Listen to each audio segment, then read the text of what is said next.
Hello again. We're outside, you'll hear the ducks and the geese making noises and anything else around. A bit of fun. I want to liken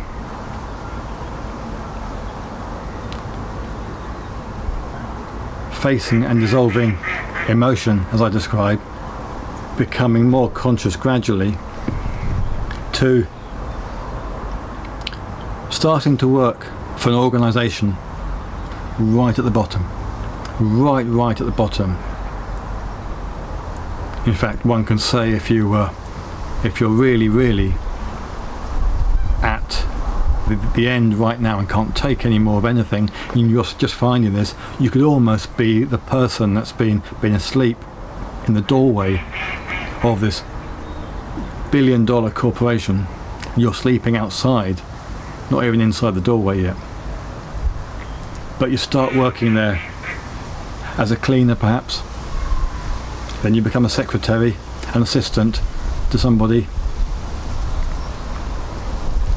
and then you might, if it's a factory or business, start to do work in the various departments, learning everything about it as you go, working your way up gently, all the way up, becoming better and better at everything, understanding everything, knowing everything, the whole lot. And after 30 years with the same company, you end up CEO of the organisation.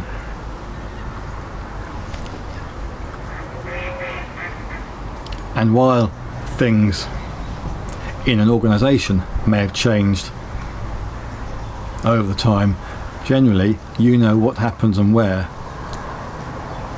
because you've done it all. You know what's required. You know the product, whatever it is that you're selling. You know how it works, how it's built, you know all the relationships with all the different companies, because you've done the lot. You know everything and how it all works, the whole lot.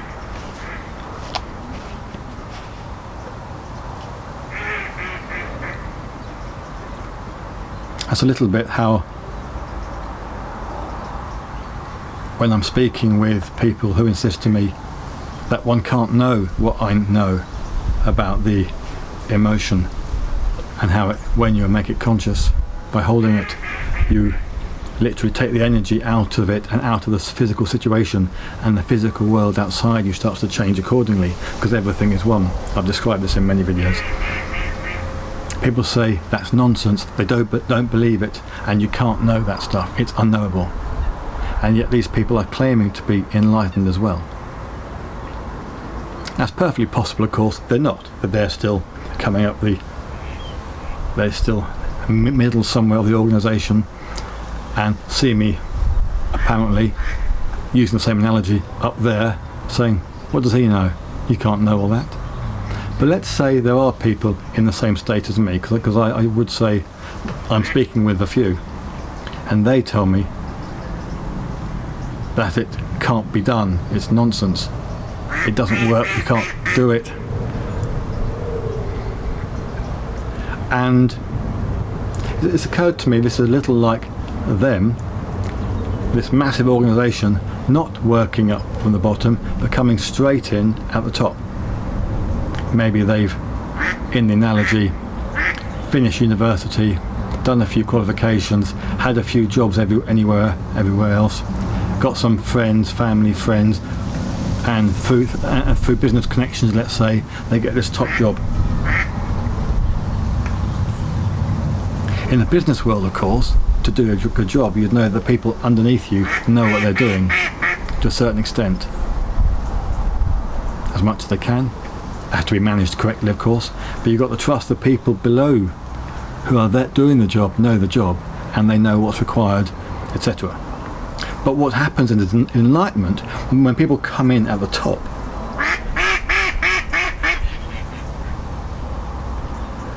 the assumption seems to be, and I have to assume it's an arrogant assumption, I'm at the top, I'm enlightened, liberated even, and because I don't know this, no one can. Because I don't know all the workings of the organisation, how it all works. It can't be known, it just happens. I sit in my ivory tower at the top of the building, in my massive office, signing bits of paper, and it all just miraculously happens. That it's impossible to know what happens because I don't know it. And that's what generally seems to occur.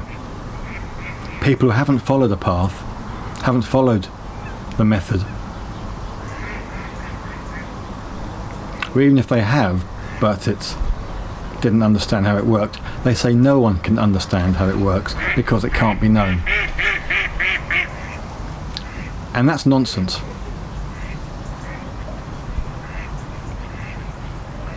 Being conscious when there's emotion, particularly, is very, very simple. Now, it occurred to me recently when I was considering this, someone mentioned about the path of the Buddha, that he spent however many years meditating and trying all these different techniques and practices, going off around the country, starving himself and going through extreme pain, trying these spiritual practices to try to find the end of suffering. And nothing worked. And eventually one day he sat down under this tree, sat there, felt the peace within him, felt the space, and that was it. It happened. So that has led to the Buddhism, the teaching. All you do is sit down under a tree, let's say, feel the space. Ducks are noisy, very sorry. Feel the space, and that is it. And people do this for 20, 30 years, find they're not enlightened. And they don't understand why. It's because that's not all the Buddha did. He spent all the years before that practicing, experimenting, doing all these other techniques and practices and methods. Just because the last thing you do, he could be brushing his teeth at the time. He wouldn't make a teaching of that. You brush your teeth and you become enlightened. But just because he sat down under that tree and felt that space, and that's when it happened, suddenly they made a huge teaching out of this. Just feel the space, that's it. Sit down still, cross-legged, don't do anything all day.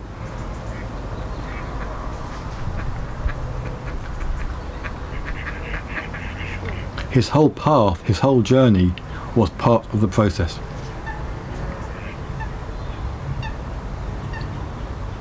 And I'd suggest, because he was so keen to find the end of suffering, that was his aim, his ambition, while he was doing all these practices, I'd suggest he was being conscious at the time, watching. Anything works, anything doesn't work, just watching. And therefore, as I teach it, he was making the emotion conscious as he was going along. He was doing it. He was living as consciously as he could all the time. And it was only at the very last point, in that moment, he focused that bit harder within, and it clicked. But the rest wasn't a waste.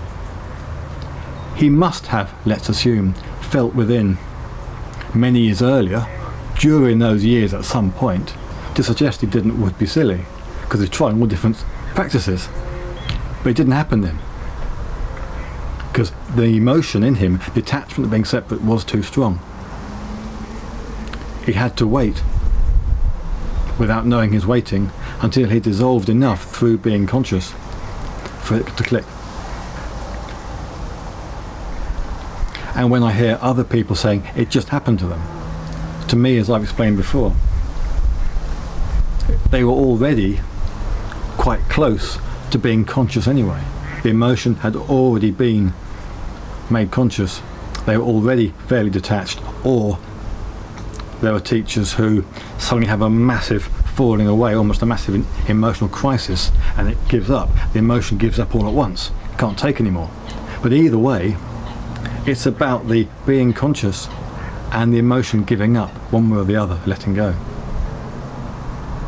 And I explain this, and I know this, I've done it, and people who are coming to me are practicing it, saying, fantastic, it's working, thank you, life's changing. And yet still we have other people coming at the level like that tell me, rubbish, Nick, you can't know that. Nothing can know that. You can't know this. You can't know how this works. You can't know. Emotion can't do anything. Being conscious won't do anything.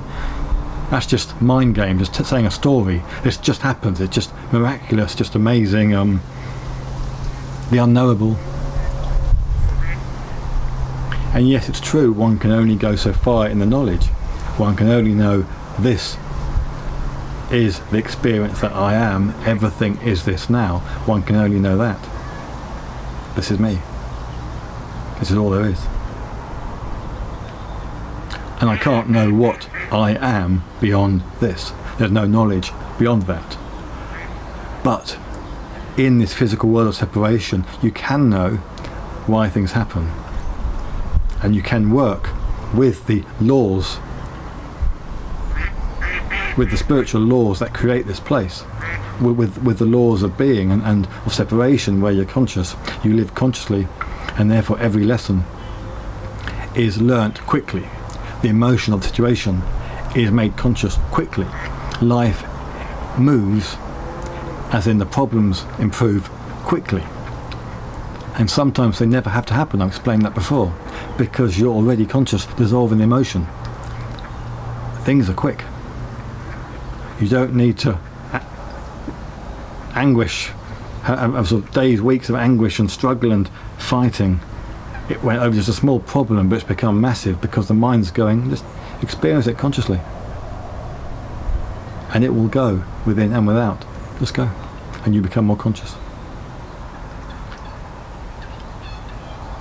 But I only know this because I came up from the shop floor, if you like, through the ranks.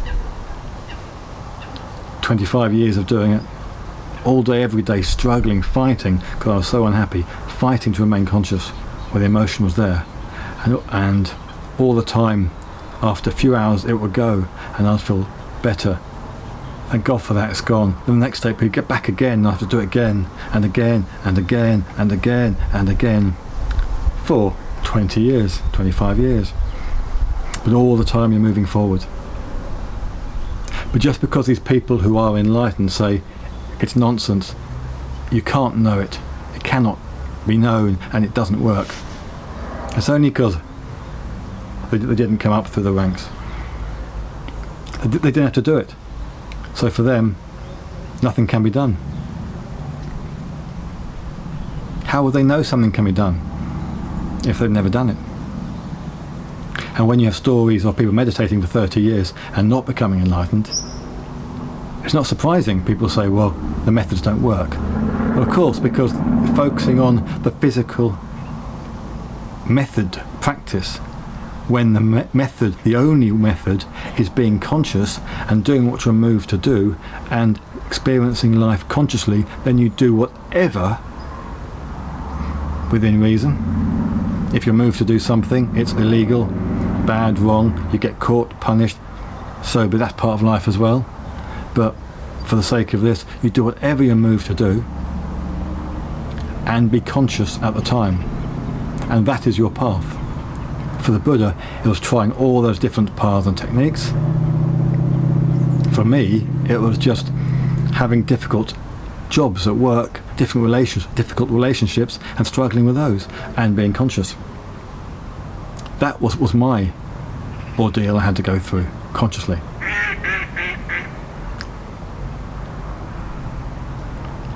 So I say again, the only method or technique that really works is being conscious, whatever you do, as much as you can, especially in the emotion. But it does work, and it can be known. And the more you practice it, and watch, and see what happens around you, and watch as your life improves accordingly, and you feel better, and it keeps working, you'll start to know too that this place can be understood. They say there's a reason for everything. Well, it's pretty much always the same reason. To make you conscious, or once the emotions come up, to make that bit of emotion more conscious. That's it. Thank you.